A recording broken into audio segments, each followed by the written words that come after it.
Hello, I'm Deborah Quilter. Welcome to RSI Help YouTube. I'd like to show you a nice way to learn how to keep your shoulders open.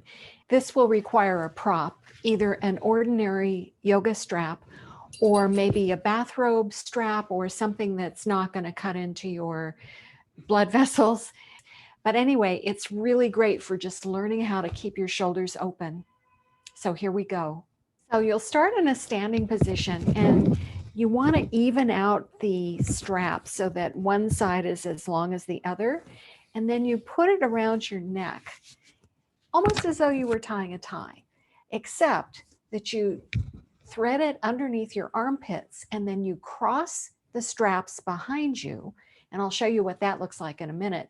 And then you take the ends and pull down. And you're going to feel this nice sense of openness in your shoulders. So I'm going to turn around so you can see what the back looks like. Put the strap around your neck, under your armpits, and then you cross the straps, hold it snug, and then pull down. So this is a really nice way to encourage good shoulder posture. You want to keep your shoulders nice and broad and your shoulder blades flat against your rib cage. And this is a really nice way to do it.